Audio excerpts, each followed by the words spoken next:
And good Monday to all of you.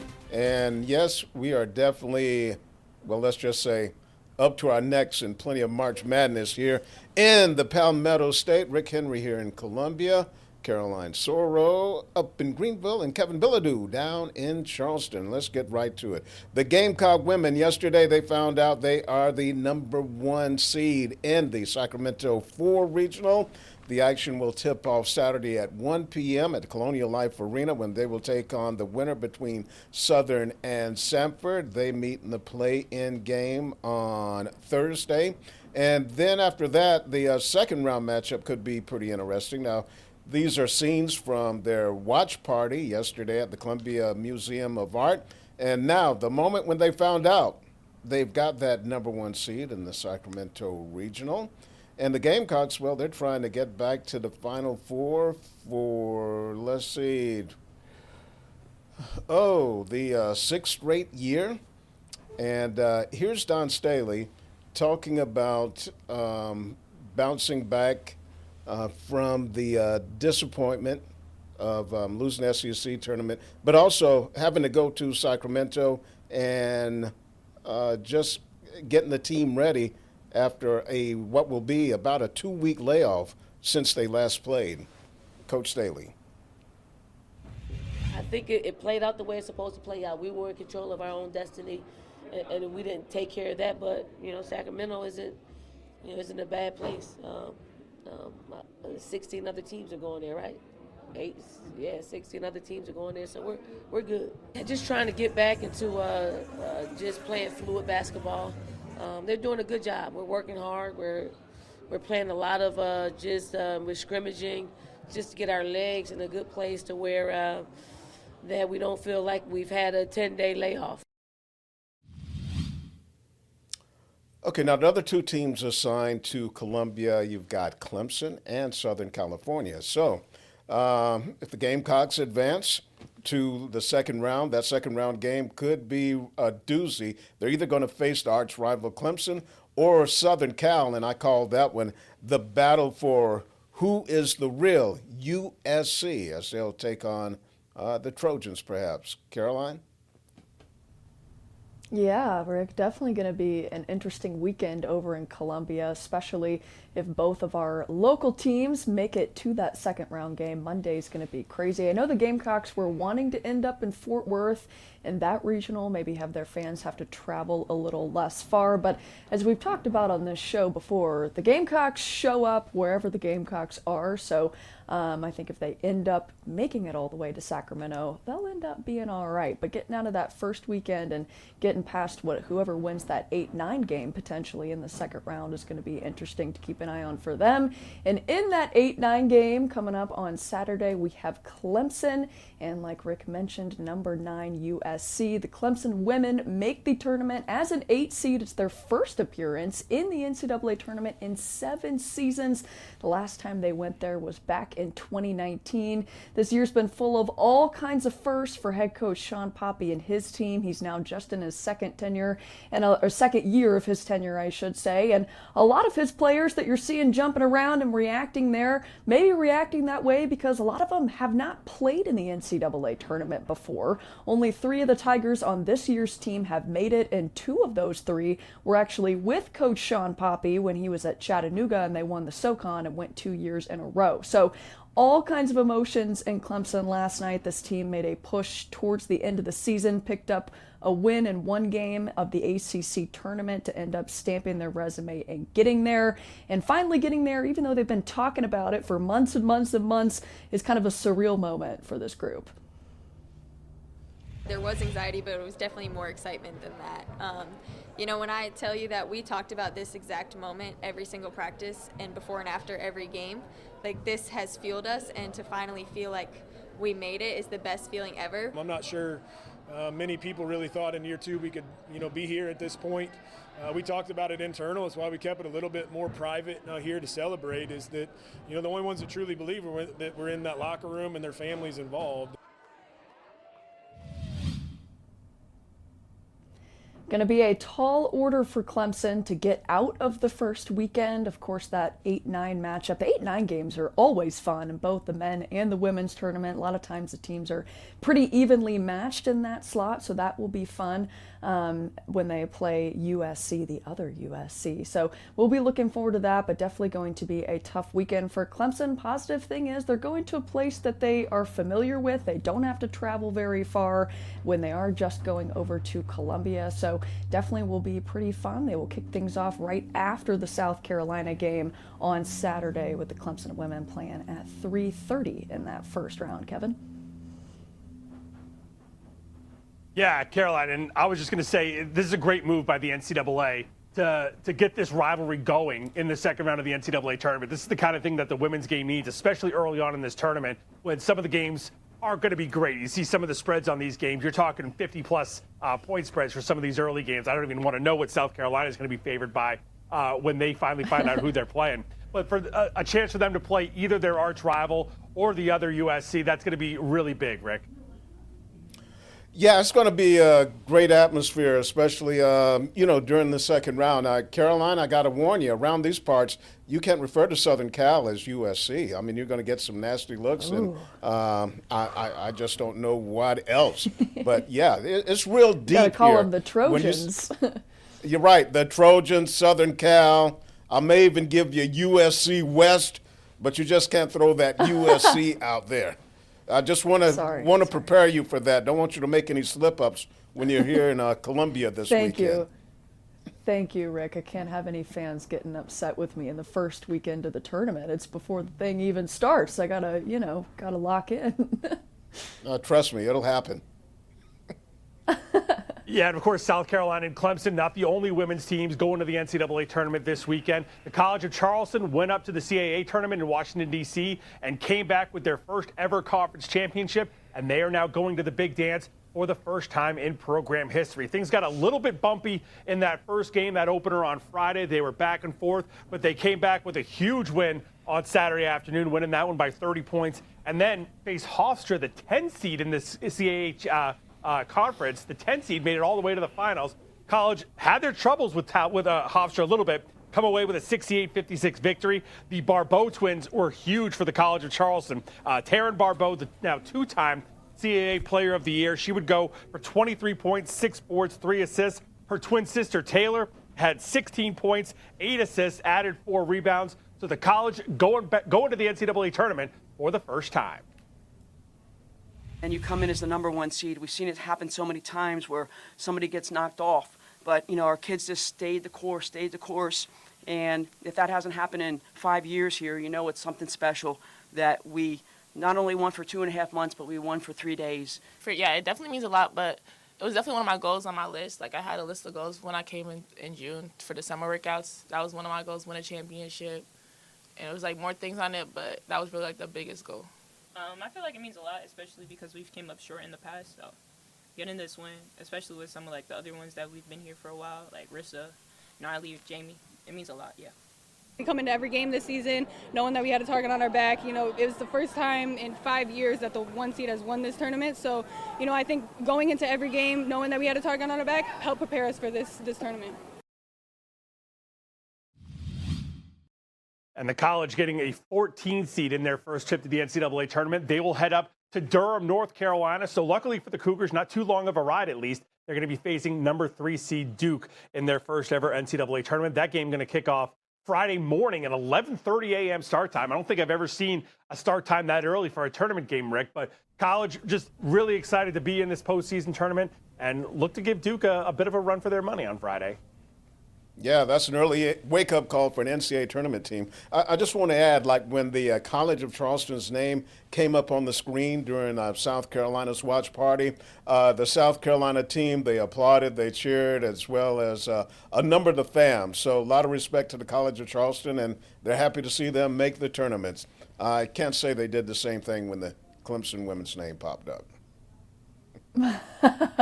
That's all right. I doubt the Tigers are going to take that personally. I don't think they did any cheering when they saw the Gamecocks name pop up either. So definitely going to be interesting if they both make it to that Monday game. We will be ready for that. But of course, we've got a whole lot more hoops to talk about. We will be right back in just a few more minutes to talk about the men.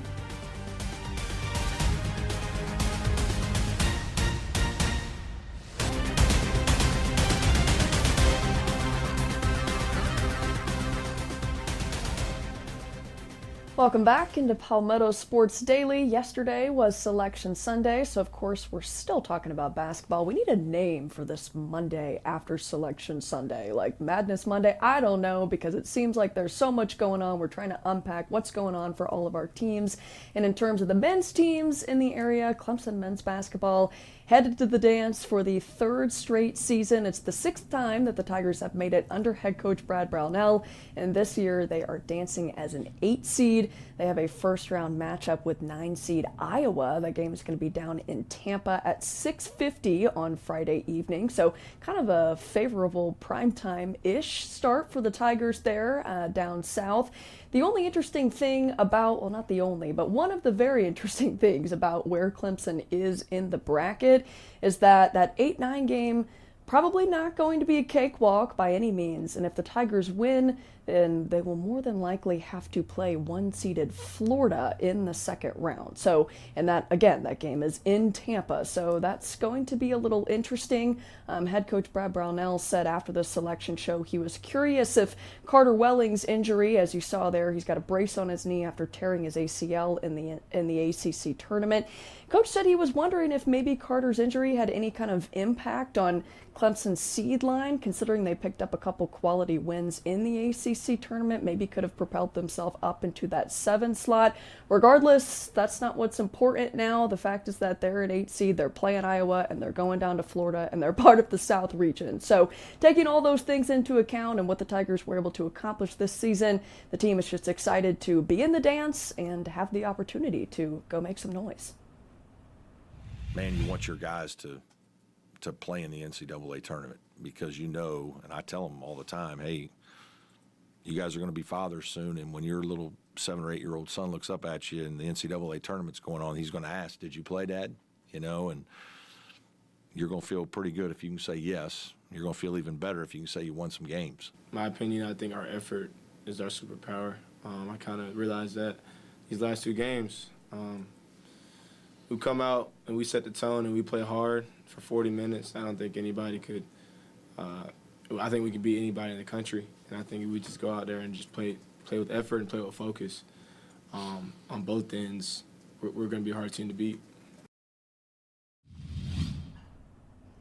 Well, that effort RJ was talking about was definitely on display in the Tigers' first 2 games in the ACC tournament. And those 2 guys, RJ Godfrey and Dylan Hunter there, both have NCAA tournament experience with the Tigers. But there's a couple guys on the team, like Jake Wallin, for example, who have never been to the big dance. So definitely going to be kind of a fun week for those guys that are getting to dance for the first time. But Rick, I'm curious your thoughts on the Tigers' draw. What do you make of a 8-9 game first, and then potentially a matchup with 1 seed Florida if the Tigers keep dancing? Okay, first let me just add this. Okay, this is the 6th time under Brad Brownell. That is really impressive, because just looking at South Carolina, since 1974, the last time they went under legendary Hall of Fame coach Frank McGuire when they went 4 years in a row. Since 1974, a period of 52 years, the Gamecocks have made it to the NCAA tournament 6 times.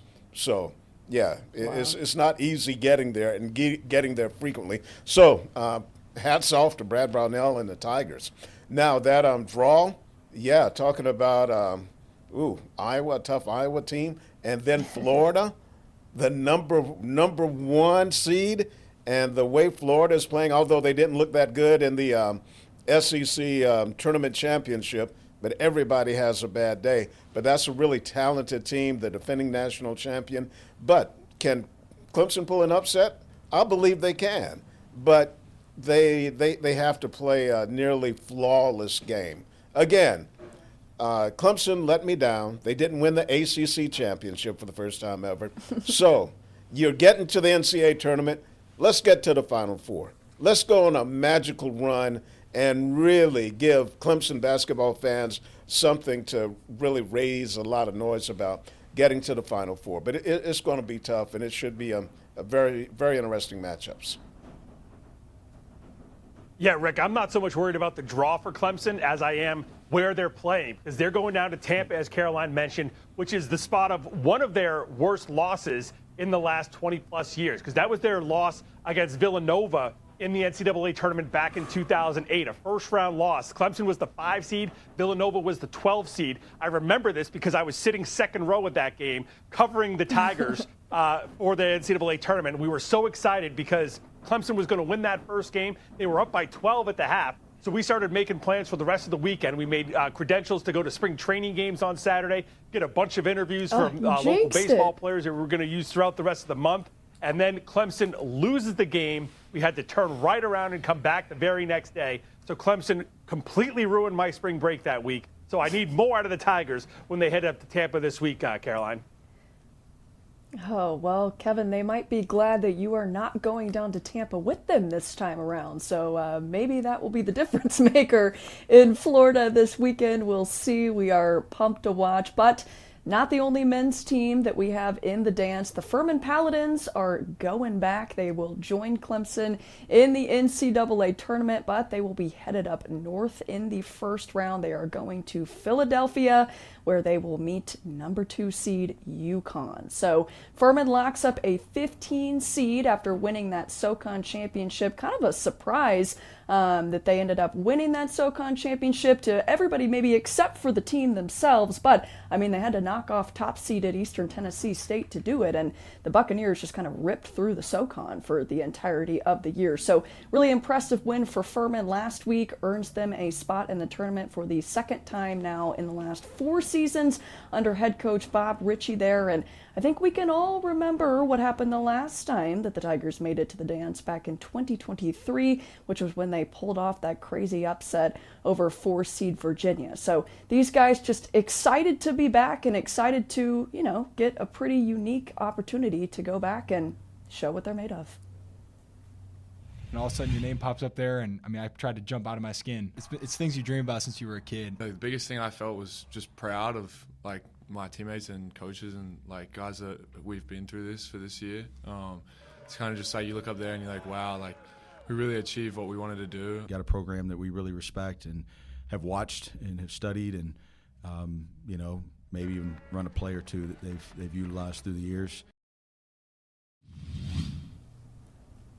A little fun fact here, Bob Ritchie says they actually have a UConn play that Furman's been running all season, and they call it Connecticut. So whether UConn knows it or not, the Paladins are already pretty familiar with some of the stuff that they run. Maybe they'll look to give them a taste of their own medicine in that first round. Going to be exciting. That game at 10 p.m. on Friday night in Philly. We will have some presence up there, but we also do have to take a quick break. So we'll be right back after this with a little bit more Palmetto Sports Daily.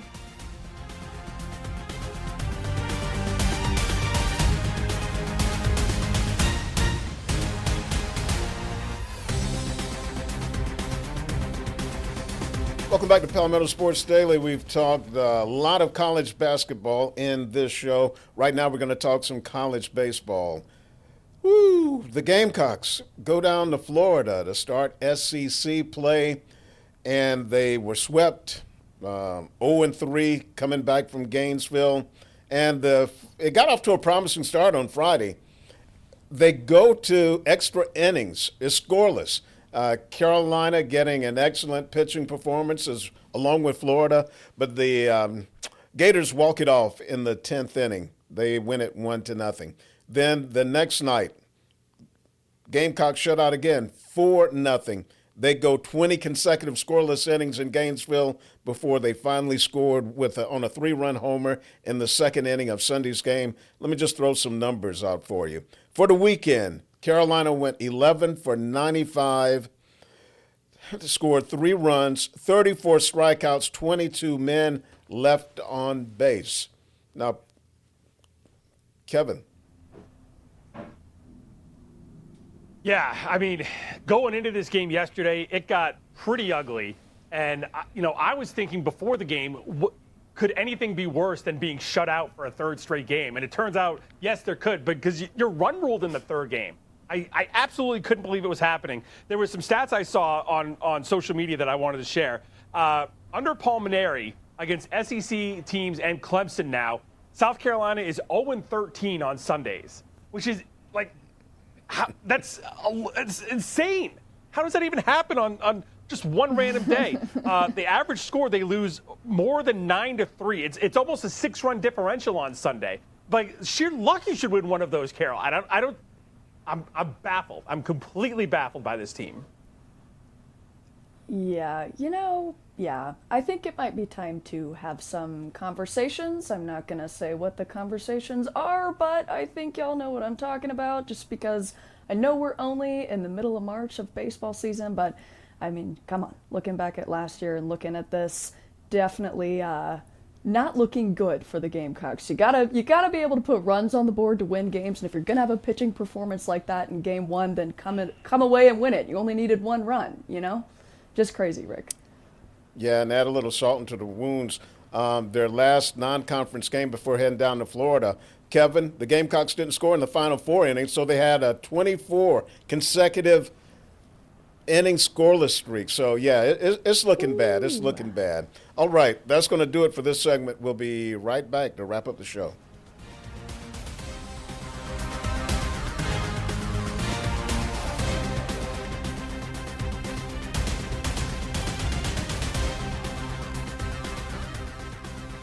Welcome back into Palmetto Sports Daily. Before we go, really quickly, Clemson baseball drops its first ACC series of the season to Georgia Tech, 2-1. Now, Georgia Tech is the number 4 overall team in the country, but because of those losses and the way they happened, Clemson drops from number 11 to number 19. They got run ruled in game 1, but they avoid the sweep with a win in game 3. They will be back in action this week, Kevin, up in your neck of the woods at College of Charleston tomorrow, then at the Citadel on Wednesday, before heading to Notre Dame over the weekend. And we've got a lot more to talk about all week long, so thank you guys for joining us today. We'll hope you stick with us as we get through basketball and all the other things that we have to talk about for the rest of this week. Enjoy your Monday. We hope to see you tomorrow.